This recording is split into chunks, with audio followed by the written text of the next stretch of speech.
Claiming an Education by Andrin Rich. An introduction to this speech about the author. Andrin Rich is a famous poet, essayist, and political activist for women.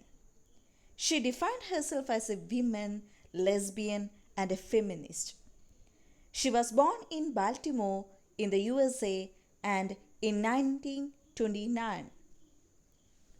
She won the prestigious Yale Series of Younger Poets Award for her book called A Change of World. When she was in the final year of her graduation, she married in 1953 and had 3 sons.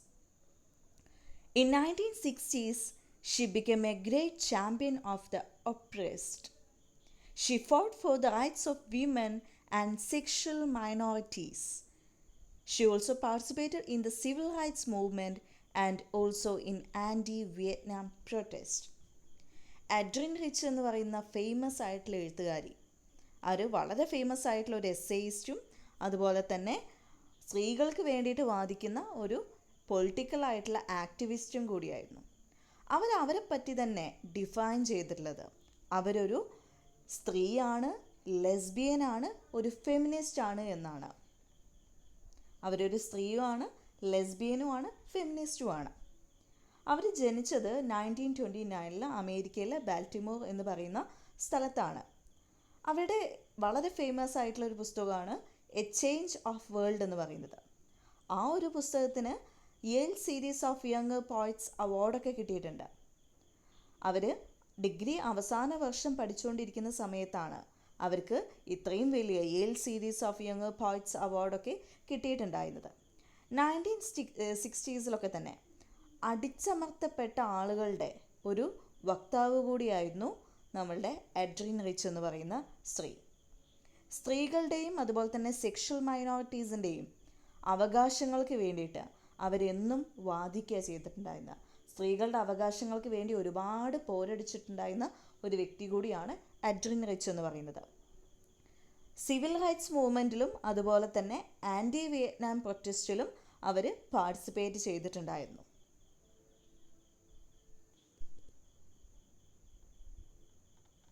She left her husband in 1970s, which led him to shoot and kill himself. She began living with a Jamaican-born novelist, Michelle Cliff, in 1976. The question of patriarchal assumptions, the need for change and power of will were the major themes of her writings, and she died in 2012. അവർ തൻ്റെ ഭർത്താവിനെ ഉപേക്ഷിച്ചതിന് ശേഷം അത് ആ ഹസ്ബൻഡിനെ വളരെയധികം മാനസികമായിട്ട് തളർത്തിയിട്ടുണ്ടായിരുന്നു. ആൻഡ്രിൻ rich അവരെ ഭർത്താവിനെ ഉപേക്ഷിച്ചത്. അപ്പം തൻ്റെ ഭാര്യ നഷ്ടപ്പെട്ട വേദനയിൽ അദ്ദേഹം ആത്മഹത്യ ചെയ്യുക ചെയ്തിട്ടുണ്ടായിരുന്നത്. 1976 ജമൈക്കയിൽ ജനിച്ചിട്ടുണ്ടായിരുന്ന മിഷേൽ ക്ലിഫ് എന്ന് പറയുന്ന ഒരു നോവൽ എഴുത്തുകാരിയുടെ കൂടെ അവർ ജീവിക്കാൻ തുടങ്ങി. നമ്മളുടെ ഓതർ ഇൻട്രൊഡക്ഷനിൽ ആദ്യം തന്നെ പറഞ്ഞിട്ടുണ്ടായിരുന്നു, she defines herself as women, lesbian and A feminist എന്ന് പറയുന്നുണ്ടായിരുന്നു. ഞാനൊരു സ്ത്രീയാണ്, ലെസ്ബിയനാണ്, അതുപോലെ തന്നെ ഒരു ഫെമിനിസ്റ്റ് ആണെന്നും കൂടി അവർ പറയുന്നുണ്ടായിരുന്നു. അപ്പം അവരെ ഭർത്താവ് മരിച്ചതിന് ശേഷം 1976 ജമൈക്കയിൽ ജനിച്ചിട്ടുണ്ടായിരുന്ന മിഷേൽ ക്ലിഫ് എന്ന് പറയുന്ന വളരെ ഫേമസ് ആയിട്ടുള്ള നോവലിസ്റ്റ് ആയിട്ടുള്ള എഴുത്തുകാരിയുടെ കൂടെ അവർ ജീവിക്കാൻ തുടങ്ങി. ആൻഡ്രിൻ റിച്ചിൻ്റെ മിക്ക എഴുത്തുകളുടെയും പ്രധാനപ്പെട്ട തീം എന്ന് പറയുന്നത് മെയിൽ സെൻറ്റേർഡ് ആയിട്ടുള്ള ഒരു സൊസൈറ്റിയാണ്, പുരുഷ മേധാവിത്വമായിട്ടുള്ള ഒരു സൊസൈറ്റിയെ ചോദ്യം ചെയ്യുന്നതൊക്കെയാണ്. അതുപോലെ തന്നെ മാറ്റത്തിൻ്റെ ആവശ്യം, എംപവർമെൻറ്റ്, ഇതൊക്കെയായിരുന്നു അവരുടെ കഥകളുടെയും കവിതകളുടെയും അതുപോലെ തന്നെ സ്പീച്ചിൻ്റെയൊക്കെ പ്രധാന തീം എന്ന് പറയുന്നത്. 2012 അവർ മരിച്ചത്. In the 1970s, she emerged as a radical feminist. ഫെമിനിസവും റാഡിക്കൽ ഫെമിനിസവും തമ്മിലുള്ള വ്യത്യാസം നിങ്ങൾ ആദ്യം തന്നെ മനസ്സിലാക്കി വെക്കുക. ഒരാളൊരു ഫെമിനിസ്റ്റ് ആണെന്ന് പറയുമ്പം പലരും പുച്ഛിക്കുകയും പലരും കളിയാക്കുകയും ചെയ്യുന്നത് കണ്ടിട്ടുണ്ട്. ഫെമിനിസം എന്താണെന്ന് അറിയാത്ത ആളുകളെയാണ് ഫെമിനിസത്തെ കളിയാക്കുന്നതും പുച്ഛിക്കുന്നതും. ഫെമിനിസം എന്താണെന്ന് വെച്ചാൽ, if you believe in equality you are a feminist. ഇക്വാലിറ്റിയിൽ വിശ്വസിക്കുന്ന ഏതൊരു വ്യക്തിയും ഫെമിനിസ്റ്റാണ്. സ്ത്രീയായി ജനിച്ചതിൻ്റെ പേരിൽ ഒരു സ്ത്രീയെ, അതായത് നീ പെണ്ണാണ് എന്നും പറഞ്ഞിട്ട് എപ്പോഴും സ്ത്രീയെ അടിച്ചമർത്തപ്പെടുന്ന ഒരു സിറ്റുവേഷനൊക്കെ നമ്മുടെ സൊസൈറ്റിയിൽ ഒരുപാടുണ്ട്. അപ്പോൾ സ്ത്രീയായി ജനിച്ചതിൻ്റെ പേരിൽ ഇത്തരം ഒരുപാട് ബുദ്ധിമുട്ടുകളും പ്രശ്നങ്ങളും ഒക്കെ സഹിക്കേണ്ടി വരുന്ന സ്ത്രീകളെ എംപവർ ചെയ്യാൻ വേണ്ടിയിട്ടാണ് ഫെമിനിസം ഉള്ളത്. അല്ലെങ്കിൽ സ്ത്രീയും പുരുഷനും എല്ലാവരും ഈക്വലാണ്, എല്ലാവരും തുല്യരാണ് എന്ന് പറയുന്ന ഒരു കൺസെപ്റ്റാണ് ഫെമിനിസം മുൻപോട്ട് വയ്ക്കുന്നത്. അല്ലാതെ പുരുഷന്മാരെക്കാളും മേലെയാണ് സ്ത്രീകൾ എന്നുള്ള ചിന്താഗതിയൊന്നുമല്ല ഫെമിനിസം മുമ്പോട്ട് വയ്ക്കുന്നത്. അത് ആദ്യം തന്നെ ക്ലിയർ ആയിട്ട് മനസ്സിലാക്കാം.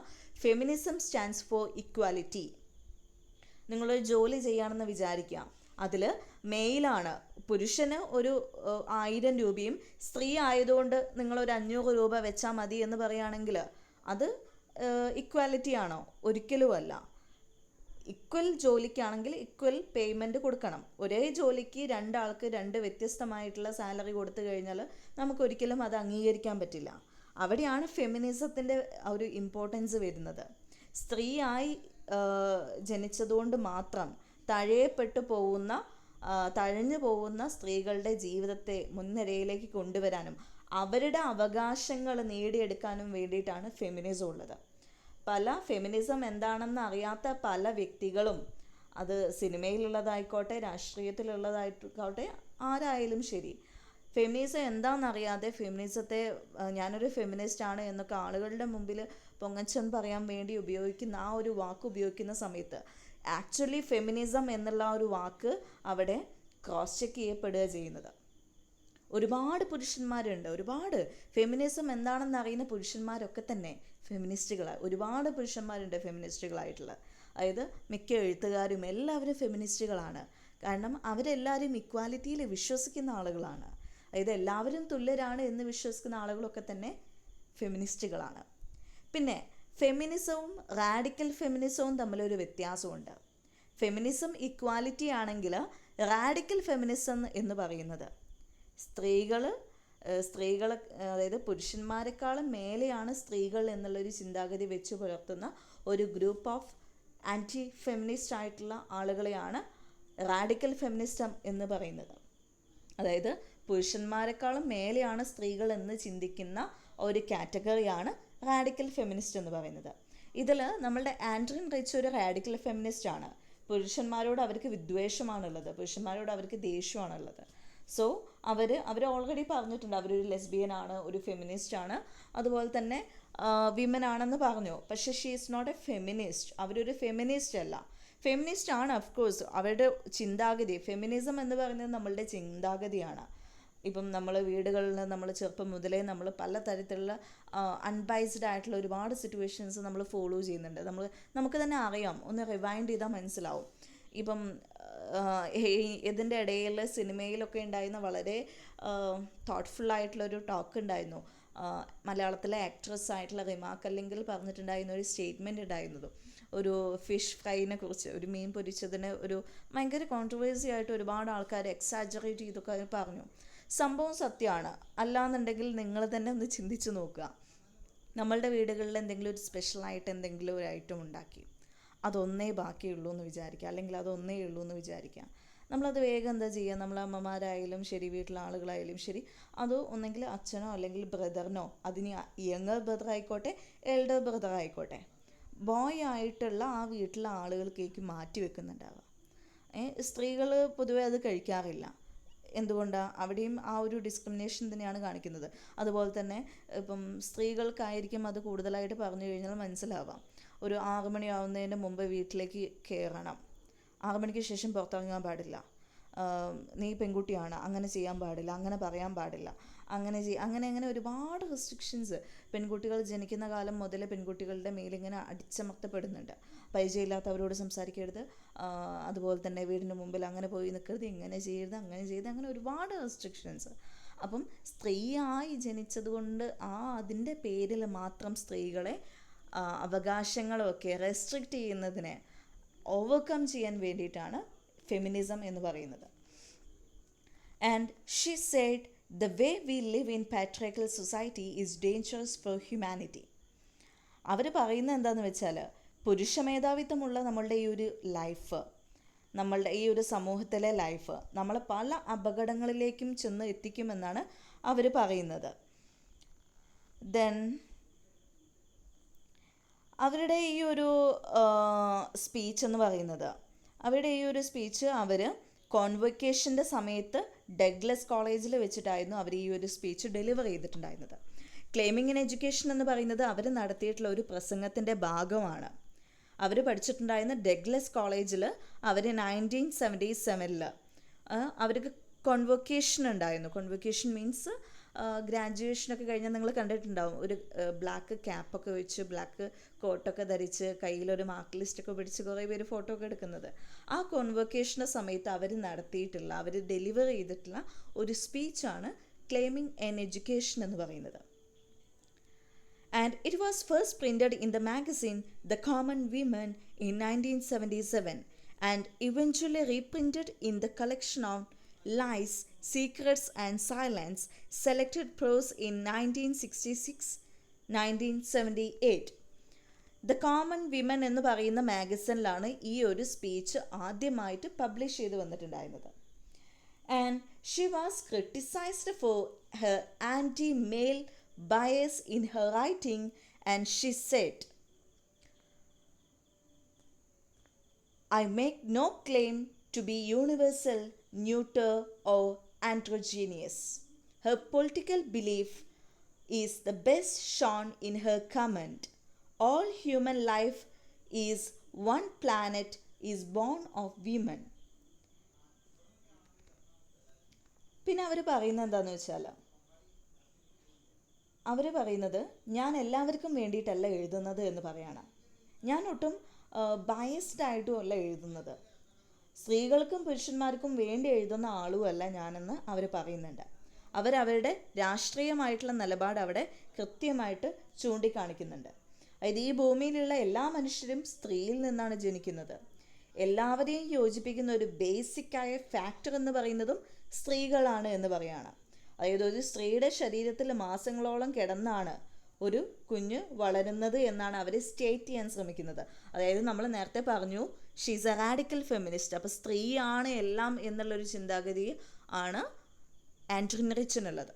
അതുകൊണ്ട് തന്നെ സ്ത്രീയാണ് അതായത് മെയിൻ ബേസിക് ആയിട്ടുള്ള എല്ലാത്തിൻ്റെയും മേജർ ഫാക്ടർ എന്നാണ് അവർ സ്റ്റേറ്റ് ചെയ്യാൻ വേണ്ടി ശ്രമിക്കുന്നത്. Adrienne Rich separates her remarks in talk into two parts. അവരുടെ ഈ ഒരു സ്പീച്ച് പ്രധാനമായിട്ട് 2 ഭാഗങ്ങളായിട്ടാണ് തിരിച്ചിട്ടുള്ളത്. ആദ്യത്തേത് എന്ന് പറയുന്നത് some thoughts about the women students, നമ്മളെപ്പോലെയുള്ള വിദ്യാർത്ഥികളുടെ ലേഡീസ് ആയിട്ടുള്ള ഗേൾസ് ആയിട്ടുള്ള സ്റ്റുഡൻസിനെ കുറിച്ചും, and some thoughts about the teachers who work in women's colleges, ഞങ്ങളെപ്പോലെയുള്ള ചില അധ്യാപകരെ കുറിച്ചുമാണ്, വിമൻസ് കോളേജുകളിൽ പഠിപ്പിക്കുന്ന അധ്യാപകരെ കുറിച്ചുമാണ് ഈ ഒരു സ്പീച്ചിൽ പറയുന്നത്. അതായത് അഡ്രിൻ റിച്ചിൻ്റെ ക്ലെയിമിങ് ആൻ എഡ്യൂക്കേഷൻ എന്ന് പറയുന്ന സ്പീച്ച് പ്രധാനമായിട്ട് 2 ഭാഗമായിട്ടാണ് പറയുന്നത്. ആദ്യത്തെ ഭാഗത്തിൽ വിമൻ സ്റ്റുഡൻസിനെ കുറിച്ചാണ്, രണ്ടാമത്തെ ഭാഗത്തിൽ വിമൻസ് കോളേജുകളിൽ പഠിപ്പിക്കുന്ന സ്ത്രീകളായിട്ടുള്ള ടീച്ചേഴ്സിനെ കുറിച്ചുമാണ് പറയുന്നത്. There is an ethical and intellectual contract between a student and a teacher, and they are undividable. Although Rich is famous primarily as a poet, she also wrote volumes of prose. In one essay, she showed how women's choice of women as a passionate comrades, life partners, lovers, and community has been crushed, invalidated and forced into hiding. She was a champion of the feminist and LGBTIQ. LGBTIQ means lesbian, gay, bisexual, transgender and intersex and questioning activist. Adrienne Rich പ്രധാനമായിട്ടും ഒരു കവി ആയിരുന്നെങ്കിൽ കൂടി അവർ ധാരാളം പ്രോസ് ആയിട്ടുള്ള കണ്ടന്റുകളും ഉപന്യാസങ്ങളും ഒക്കെ എഴുതിയിട്ടുണ്ട്. അവരെഴുതിയത് സ്ത്രീകളുടെ ആ ഒരു സെലക്റ്റീവ്നെസ്സിനെ കുറിച്ചാണ്. സ്ത്രീകൾ നേരിടുന്ന ആ ഒരു വിലക്കുകളും അതുപോലെ തന്നെ നേരിടുന്ന ഇഷ്യൂസും ഒക്കെയാണ് അവർ അവരുടെ റൈറ്റിങ്സിലൂടെ അവർ നമുക്ക് പോർട്രേറ്റ് ചെയ്ത് കാണിച്ചു തരുന്നത്. നമുക്ക് ഇഷ്ടപ്പെട്ട വളരെ നല്ല ഫ്രണ്ട്സിനെയോ ലൈഫ് പാർട്ട്ണറിനെയോ അല്ലെങ്കിൽ ബോയ് ഫ്രണ്ടിനെയോ സമൂഹത്തെയോ സ്വന്തം ഇഷ്ടപ്രകാരം സെലക്ട് ചെയ്യാൻ ഒരു സ്ത്രീക്ക് കഴിയുന്നില്ല എന്നാണ് പറയുന്നത് ആൻഡ്രൻ റിച്ചർ. അവളുടെ ഇത്തരം ആഗ്രഹങ്ങളെല്ലാം സമൂഹം എപ്പോഴും ക്വസ്റ്റ്യൻ ചെയ്യുന്നു എന്നാണ് പറയുന്നത്. അപ്പോൾ അത്തരം ആഗ്രഹങ്ങളെ ഒരിക്കലും നമ്മളുടെ സമൂഹം ക്വസ്റ്റ്യൻ ചെയ്യരുത്. അതൊക്കെ ഓരോരുത്തരുടെയും വ്യക്തി സ്വാതന്ത്ര്യമാണെന്ന് കൂടി പറഞ്ഞിട്ടാണ് അവർ ഈ ഒരു സ്പീച്ച് ഡെലിവർ ചെയ്യാൻ സ്റ്റാർട്ട് ചെയ്യുന്നത്. അതിൽ ഒരു റിലേഷൻഷിപ്പ് അവിടെ മീൻ ചെയ്യുന്നത് ക്യൂർ കൂടിയാണ്, LGBTIQ കൂടിയാണ്. അതായത് നമ്മളുടെ സൊസൈറ്റിയിൽ 2 ജെൻഡറിന് മാത്രമേ ഇന്ന് ആളുകൾ അല്ലെങ്കിൽ സമൂഹം അംഗീകരിക്കുന്നുള്ളൂ. ഒന്നെങ്കിൽ സ്ത്രീയായി ജീവിക്കണം അല്ലെങ്കിൽ പുരുഷനായിട്ട് ജീവിക്കണം. അതിലപ്പുറം ഒരു ജെൻഡറിനെ ആരും അംഗീകരിക്കാൻ തയ്യാറല്ല. ആദ്യം തന്നെ നമ്മൾ മനസ്സിലാക്കേണ്ടുന്ന ഒരു കാര്യം, ജെൻഡറും സെക്സും തമ്മിലുള്ള ഡിഫറൻസ് എന്താണ് എന്ന് മനസ്സിലാക്കുക എന്നുള്ളതാണ്. Sex refers to the biological and physiological difference between men and women. Sex എന്ന് പറയുന്നത് ബയോളജിക്കലും ഫിസിയോളജിക്കലുമായിട്ടുള്ള സ്ത്രീകൾക്കും പുരുഷന്മാർക്കും ഇടയിലുള്ള ഒരു ഡിഫറൻസ് മാത്രമാണ്.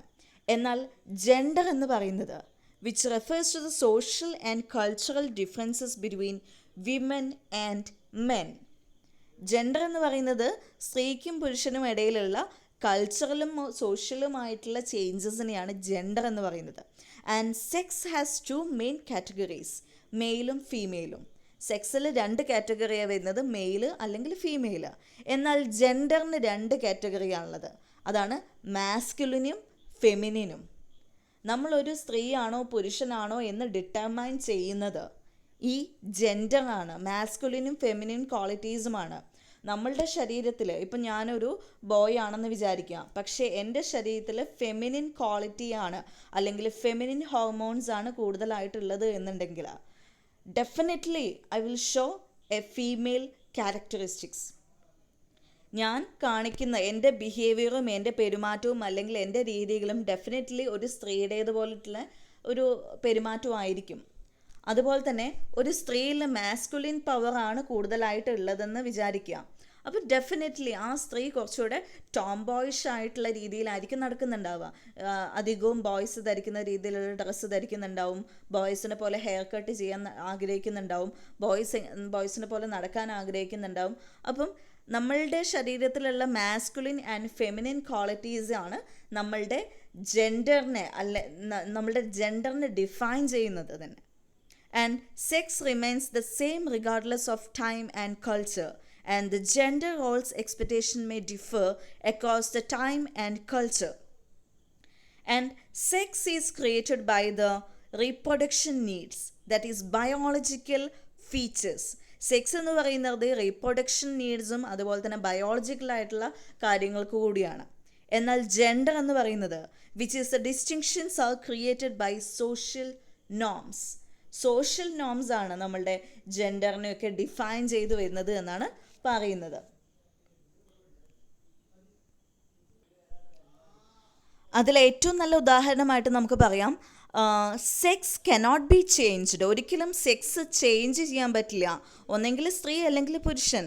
എന്നാൽ ജെൻഡർ എന്ന് പറയുന്നത് it can be changed because അത് ഒരു കൾച്ചറലായിട്ടുള്ള learned through the social civilization ആണ്.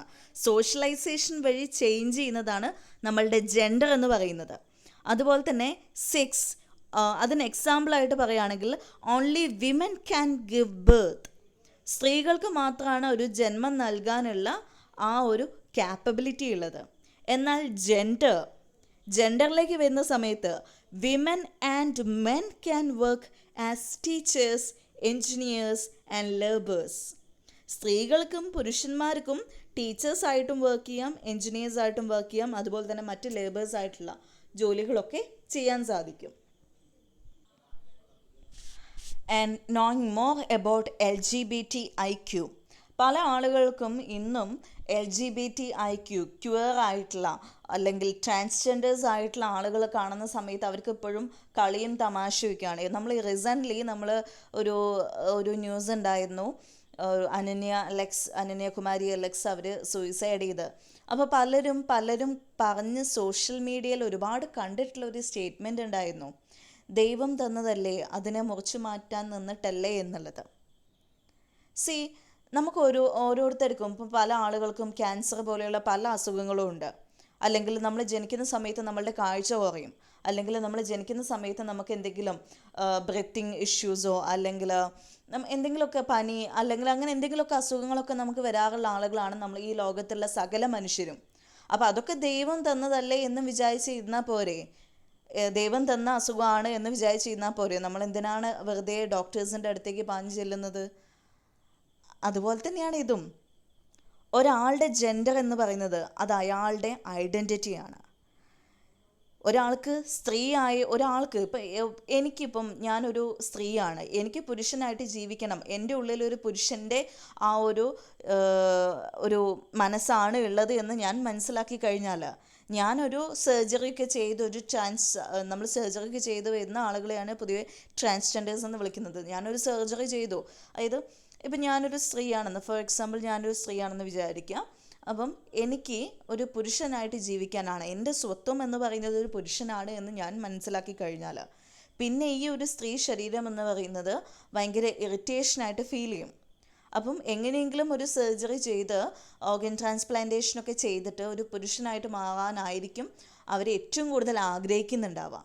അതായിരിക്കും അവരുടെ ഏറ്റവും വലിയ സ്വപ്നം എന്ന് പറയുന്നതും. അപ്പോൾ അങ്ങനെ മാറി അവർ ജീവിക്കുന്നതിൽ എന്താ തെറ്റ്? അതൊക്കെ ഓരോരുത്തരുടെ പേഴ്സണൽ ചോയ്സാണ്. അതിലൊന്നും ആരും കൈകടത്തേണ്ട ആവശ്യമില്ല. നമ്മളുടെ ഈ ഒരു മൊഡ്യൂളിൻ്റെ പേര് തന്നെ ജെൻഡർ എന്നാണ്. ജെൻഡർ എന്ന് പറയുന്നത് അതിൽ എല്ലാവരും പെടും. ട്രാൻസ്ജെൻഡേഴ്സും ലെസ്ബിയൻസും ഗേയും ബൈസെക്ഷൽ ആയിട്ടുള്ള ആളുകളും എല്ലാവരും പെടും. എല്ലാവർക്കും ഈക്വൽ റൈറ്റ്സ് ഉണ്ട് നമ്മളുടെ ഭൂമിയിൽ. അപ്പോൾ ഈ ക്ലെയിമിങ് ആൻഡ് എഡ്യൂക്കേഷനിൽ എന്ന് പറയുന്നുണ്ട് അവർ LGBTIQ എന്ന് പറയുന്നത് എല്ലാം. ഇപ്പം ഒരു സ്ത്രീയുടെ കൂടെ ജീവിക്കുന്നതാണ് കംഫർട്ടബിൾ എന്ന് തോന്നുകയാണെന്നുണ്ടെങ്കിൽ അതിലിപ്പോൾ എന്താ തെറ്റ്? അതായത് ഒരു സ്ത്രീയുടെ കൂടെ ജീവിക്കുന്നതാണ് കംഫർട്ടബിൾ. ഒരു പുരുഷനെ കല്യാണം കഴിച്ച്, നമ്മളെ നാട്ടിൽ പൊതുവേ സ്ഥിരമായിട്ട് നമ്മൾ കാണുന്ന ഒരു കാര്യം, ഒരു പുരുഷനും ഒരു സ്ത്രീയും കല്യാണം കഴിച്ച് ജീവിക്കുന്നു. നമ്മൾ ആളുകൾ ജനിക്കുന്നതേ അല്ലെങ്കിൽ ജീവിക്കുന്നത് തന്നെ കല്യാണം കഴിക്കാനാണെന്നുള്ള ഒരു ചിന്താഗതിയുള്ള സമൂഹമാണ് നമ്മളുടേത്. അപ്പം ആ സമൂഹത്തിൽ ഒരു പെൺകുട്ടിക്ക് ഒരു പെൺകുട്ടിയുടെ കൂടെ ജീവിക്കുന്നതാണ്, അല്ലെങ്കിൽ ഒരു ആൺകുട്ടിക്ക് ഒരു ആൺകുട്ടിയുടെ കൂടെ ജീവിക്കുന്നതാണ് കംഫർട്ടബിൾ എന്ന് അവർ ഡിസൈഡ് ചെയ്ത് കഴിഞ്ഞാൽ അതിലെന്താ തെറ്റ്? അത് അവരുടെ പേഴ്സണൽ ചോയ്സ് അല്ലേ? അതിലെന്തിനാ സമൂഹം എന്ന് പറയുന്നത് നമ്മൾ അടങ്ങുന്നതാണ് സമൂഹം. നമ്മൾ എന്തിനാ അതിൽ കൈ കടത്തുന്നു? അങ്ങനെയുള്ള കുറേ ക്വസ്റ്റ്യൻസ് ആണ് ക്ലെയിമിങ് ആൻഡ് എഡ്യൂക്കേഷൻ എന്ന് പറയുന്ന ഈ ഒരു ചാപ്റ്ററിൽ പ്രധാനമായിട്ടും പറയുന്നത്. അതുപോലെ തന്നെ claiming and education is rich convocation speech delivered in September 1977 to the graduating women students of Douglas College, New Jersey. It speaks of the importance of claiming versus receiving an education. To bring educated is a right and both men and women should claim it. Receiving it simply accepting as an education is offered as an option rather than a right. She goes on say about the importance of educating women as well as women's rights in the educational environment. Education entails being responsible to oneself. ഇതിൽ claiming and education എന്ന് പറയുന്ന ഈ ഒരു പ്രസംഗം 1977 ന്യൂജേഴ്സിയിലെ Douglas കോളേജിൽ ഒരു കൺവൊക്കേഷൻ, ആ ഒരു പരിപാടീൻ്റെ സമയത്ത് ഡിഗ്രി പാസ്സായി പോകുന്ന ആ ഒരു സമയത്ത് കുട്ടികളോട് നമ്മളുടെ ആൻഡ്രിച്ച് നടത്തിയിട്ടുള്ള പ്രസംഗമാണോ ഇതിൽ മെയിനായിട്ട് പറയുന്നത് വിദ്യാഭ്യാസം കിട്ടുക എന്നതും നമ്മളൊരു അവകാശമായിട്ട് ചോദിച്ചു വാങ്ങിക്കുക എന്നുള്ളതും തമ്മിലുള്ള വ്യത്യാസത്തെക്കുറിച്ചാണ്. നമ്മളുടെ അവകാശം നമ്മൾ നമുക്ക് വിദ്യാഭ്യാസം എന്ന് പറയുന്നത് നമ്മളുടെ റൈറ്റാണ്. അത് നമ്മൾ ചോദിച്ചു വാങ്ങേണ്ട ഒരു കാര്യമല്ല എന്നാണ് അതിൽ പറയുന്നത്. നമ്മളുടെ അവകാശമായിട്ട് നമുക്ക് കിട്ടുക എന്നുള്ളതും നമ്മൾ ചോദിച്ചു വാങ്ങുന്നതും തമ്മിലുള്ള വലിയൊരു ഡിഫറൻസ് ഉണ്ടെന്നാണ് ഇതിൽ പറയുന്നത്. ഈ ഒരു എഡ്യൂക്കേഷൻ എന്ന് പറയുന്നത് സ്ത്രീകളുടെയും പുരുഷന്മാരുടെയും തുല്യ അവകാശമാണെന്ന് പറയാണ്. അതുപോലെ തന്നെ സ്ത്രീകളുടെ വിദ്യാഭ്യാസം എന്ന് പറയുന്നത് വളരെ ഇമ്പോർട്ടൻ്റ് ആയിട്ടുള്ളതാണെന്ന് അവർ എടുത്തു പറയുന്നുണ്ട്. വിദ്യാഭ്യാസപരമായിട്ടുള്ള ആ ഒരു ചുറ്റുപാടുകളിൽ സ്ത്രീകളുടെ അവകാശങ്ങളെയും അവർ ഭയങ്കരമായിട്ട് സ്ട്രെസ് ചെയ്ത് പറയുന്നുണ്ട്. അതുപോലെ തന്നെ നമ്മളുടെ എഡ്യൂക്കേഷൻ എന്ന് പറയുന്നത്, നമ്മളുടെ വിദ്യാഭ്യാസം എന്ന് പറയുന്നത് നമുക്ക് നമ്മളോട് തന്നെയുള്ള ഒരു കടമയായിട്ടാണ് വിദ്യാഭ്യാസത്തെ കാണേണ്ടത് എന്നും പറഞ്ഞുകൊണ്ടാണ് അവർ ഈ ഒരു കോൺവെക്കേഷൻ സ്റ്റാർട്ട് ചെയ്യുന്നത്.